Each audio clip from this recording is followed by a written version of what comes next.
I'm still crying over all the Bitcoin sponsorships we've lost, though. All the crypto sponsorships we've lost as a result of changing our stance. Yeah. Oh, well. Like Coinbase is they offer us so much money for sponsors, bro. All right. No. They'll only have money for those sponsorships for another year or so, anyways. You think so? Yeah. You think it'll be all done in a year or two? I mean, it's not obviously crypto isn't going away in a year or two, but the current wave, we talked about this on the Super Bowl episode. That was right all after. crypto. It reminds me so much of that late 90s era of the .com shit. It's just like, it's just a whole house of cards. And like at some point. Yeah, it's a gold rush and it's I think you're right. It's going to crumble. But Coinbase is so big. I mean, they're publicly traded. They've got a huge market cap. There was a lot of big companies that crashed in that first big tech bubble too. I don't know.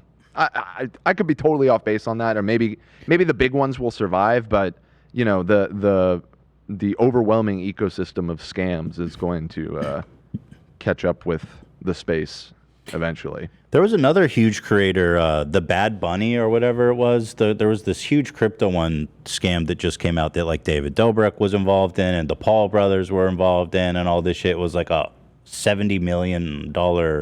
Wait, this is separate from? Oh, wait, yeah. Yeah, it was the one David was. The NFT one that we talked about. Yeah, it was an NFT. It was an NFT. Yeah. But I don't see it, man.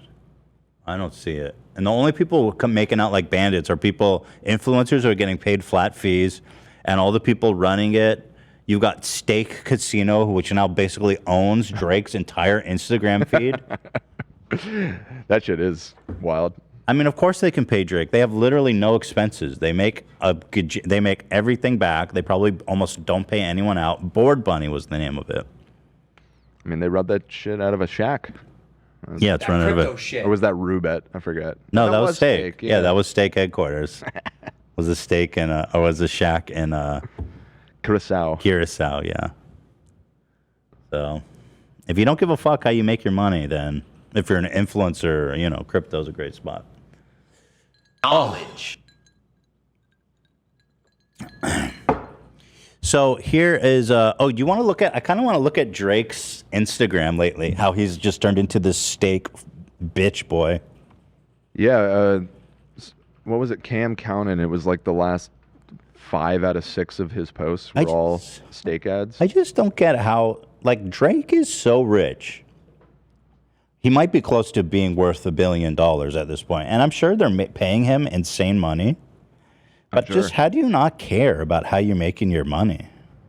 I mean, look, do you want to know how rich he is? This is his private airplane. This motherfucker's on Air Force One, pretending like he cares about money he's winning on Stake. Give us that plane.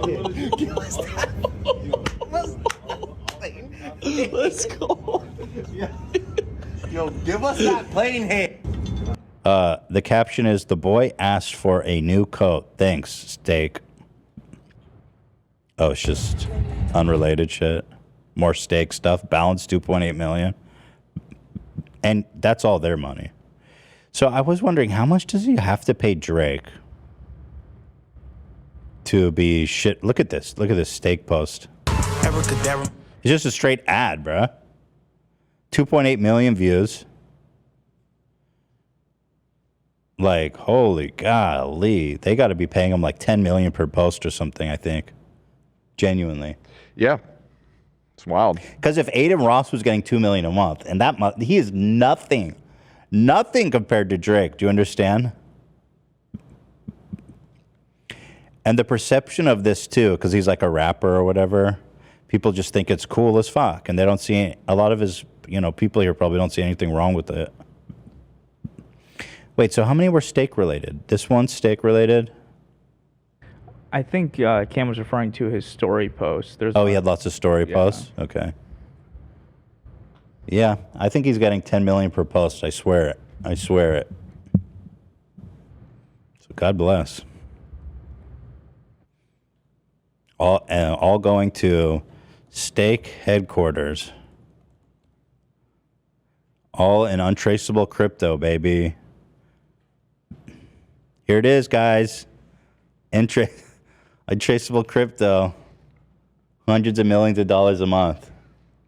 Excuse me, it was the shack next door to that shack. Here is this one. This is the real one. Wake the fuck up. I think this is No, I it. think It's a little it's nicer. It has The a nice. blue one, right? I sent it in the Discord chat. Oh, this is it. Okay. No, this one's nice. This one's fine. It's a nice shack. This one's actually legit. It's more of a bungalow than a shack. Premier Management Partners. It's got a nice gate, Definitely. a flagpole. No flags on it. Oh, interesting. It was windy that day. Yeah, take down the flag. They're like, you know what? Let's not represent our country today. This is not a proud moment for us. So there you have it. It's a nice shack. You know. Yeah, Aiden Ross, just to give you perspective, he has 2.5 million Instagram followers. He got paid $2 million a month. Drake has 107 million. Woo! Therefore, oh, what is that? Is that Drake at Steak headquarters? Yo, he's visiting their headquarters? That's sick. I wonder how the tour went. He loves the view. View from the top. Steak headquarters. How's that song of his goes? Made it from the bottom, now we're here. Now we're here. Made it to the bottom, now the whole crew here.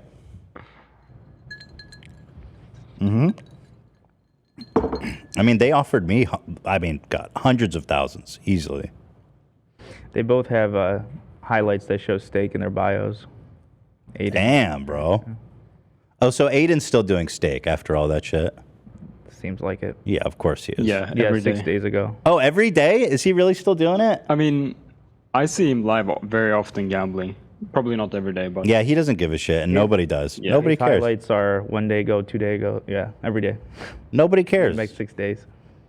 Nobody Wait, cares. this is who, Aiden? Yeah. Doesn't he still live in LA?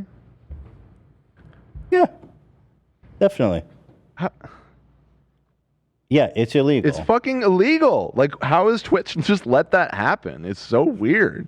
First of all, if I'm going to make an assumption, but if you could look at Steak's analytics, if you could get a true snapshot of who's using their website, it's going to be people in the United States, probably a lot of them under the age of 21 even. Despite it being legal, I bet you there's kids. I mean, like, look at Love, for example. They hooked his ass at 15 or some shit. That's so fucked up. Yeah, Love is 10 years younger than me. But when we went to Las Vegas, he was the one teaching me how to gamble. Yeah. Watching these streams. Totally. Yeah. Goddamn rascal. Yeah, he's a gambling expert. That man's got, Gambling like, man. I even like read the blackjack book when I was 15. Oh, my to know how goodness. to gamble as good as possible. Oh, Lord, help me, Jesus. Yeah. Yeah. So Steak, I think one day that whole company is there's gonna be a huge expose on that whole company, massive FBI. The thing is, I don't Intervention. think when we were talking about this, whenever it was months back, I mean, from their perspective, I think that they're keeping it all legal. Like, I mean, obviously, How? They're accepting U.S. players. They're accepting players where it's illegal to gamble. yeah, but those players are using VPNs and shit to get like they appear to be playing. I from think a they have country where it's legal. they have due diligence. They cannot accept the card. I Yeah, mean, if you're somebody legit- might, yeah, if you're a legitimate gambling organization, the responsibility is on you to do the due diligence to make sure people, like when you go to Vegas, you see how crazy they are when they check your IDs Yeah. to make sure that nobody over the age of 21 is gambling. under, but yeah. Yeah, they're very, very strict. It's their responsibility. Yeah. Yeah, I do wonder how, the big casino companies feel about all of this. Like, it's got to be cutting into They're their... jealous. Right. They're probably trying to figure out how to get into it. Right, yeah, I guess that's probably true. Yeah. Interesting stuff. Just saying. Just saying. saying. Just saying.